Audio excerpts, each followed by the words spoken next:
नमस्कार। आज हम यहाँ पर क्लास 6 का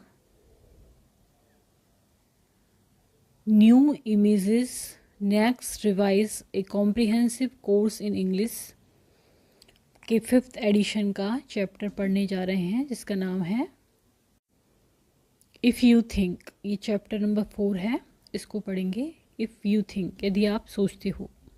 थीम है इसकी सेल्फ। कनेक्ट किससे हुआ है, इसमें किस चीज़ से कनेक्शन है। How do you motivate and encourage your self when you are feeling discourage. आप अपने आप को कैसे मोटिवेट करते हो, कैसे अनकरेज करते हो, जिससे यदि आप डिस्करेज ऐसा फील कर रहे हो, डिस्करेज फील कर रहे हो। What do you do to bring your self out of such situation, और आप ऐसी परिस्थिति से बाहर निकलने के लिए क्या करते हो। रिफ्लेक्ट, इसमें क्या है, make a list of few motivational speakers की लिस्ट बनाइए और write that you know of, और राइटर की जिनको कि आप जानते हैं। Imagine that you have to give a motivational speech, आपको एक मोटिवेशनल स्पीच देनी है एट द मॉर्निंग असेंबली में। ये आपको इमेजिन करना है। You need to inspire people, आपको लोगों को इंस्पायर करना है to work toward achieving their goal, कि अपने गोल को वो कैसे प्राप्त करें, इसके लिए वो क्या करें। Right a speech in about 100 words, आपको ये स्पीच लिखनी है 100 वर्ड्स में इन योर नोटबुक में। अब यहाँ पर वर्ड फोकस है हमारा विल, और क्रॉस कनेक्ट है विल। मीन्स दोनों ही विल हैं, लेकिन इन दोनों के अर्थ जो हैं वो अलग अलग होंगे। इधर जो वर्ड फोकस में विल है, स्ट्रॉन्ग एंड डिटरमाइंड डिज़ायर, एक इच्छा, एक स्ट्रॉन्ग डिज़ायर, एक स्ट्रॉन्ग और determined desire to do something that you want to do, जो भी आप करना चाहते हो उसके प्रति एक दृढ़ इच्छा आपकी। It is the ability to focus your thoughts and action to work toward achieving what you want to do. तो ये क्या है, आपकी योग्यता है जिससे आप अपने विचारों और अपने एक्शन पे फोकस करें, उस विचारों और एक्शन पे जो कि आपको अपने गोल की तरफ ले जाएं, जो कि आप करना चाहते हो वो करने की तरफ ले जाएं। इसका क्रॉस कनेक्ट है विल। इसका अर्थ क्या है, ये एक मॉडल वर्ब है, जैसे कि I will do, I will play, यहाँ पर मॉडल वर्ब है। Use for speaking about the future, जो कि हम भविष्य में कुछ भी बोलने के लिए इस्तेमाल करते हैं, कि हम आई विल प्ले, मैं खेलूँगा या मैं खेलूँगी। For example, how long will you be staying in Kolkata, आप कितने दिन रहोगे कोलकाता में।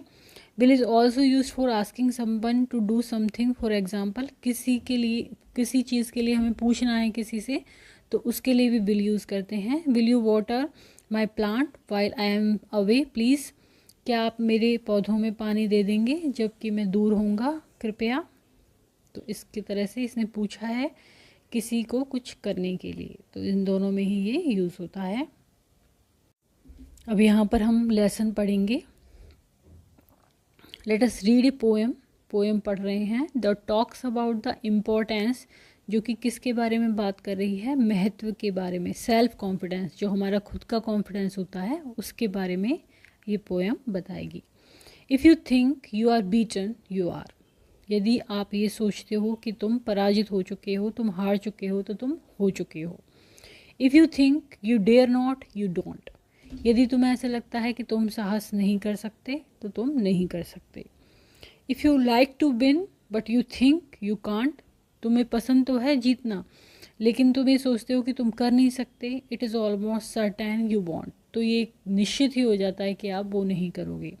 तो हमारी सोच पर ही हमारी सारी चीज़ें डिपेंड है। If you think you will lose you are lost, यदि आप ये सोचोगे कि मैं हार गया हूँ, तो आप हार जाओगे।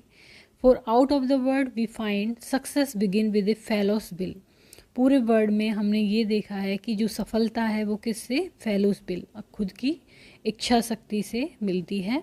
It's all in the state of mind, ये सब क्या होता है, स्टेट ऑफ माइंड क्या है हमारा, कि हम क्या सोच रहे हैं उस पर डिपेंड करता है। If you think you are outclassed, यदि तुम्हें पता है कि तुम अलग से हट चुके हो, आगे निकल चुके हो, ऐसा सोचते हो। You have to go to think high to rise, यदि इस तरह से सोचते हो कि आप बढ़ रहे हो आगे। You have got to be sure of your self before you can ever win a prize, और तुम अपने आप में श्योर हो किसी भी प्राइज़ को जीतने से पहले, तो यू कैन, तो आप वो कभी भी जीत सकते हो प्राइज़ को।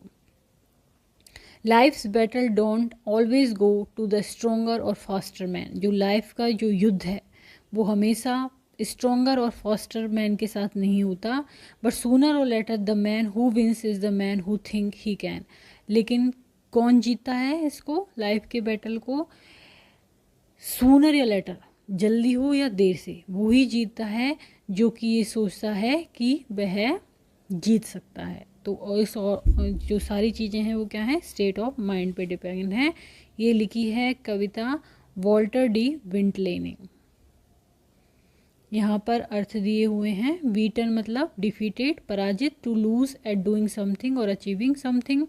आउट क्लास का मतलब है defeated by someone who is much better at something than you are, तो उससे आगे निकलना। ब्रेन स्ट्रॉम में who according to the poet ultimately wins in the life matter battle, कौन जीता है ultimately, who think he can, जो कि ये सोचता है कि वो जीत सकता है। Walter D Wintle was an American poet हैं ये, who lived in the late 19th and early 20th century में ये जीवित थे। If you think published in 1905 में ये पब्लिश हुआ।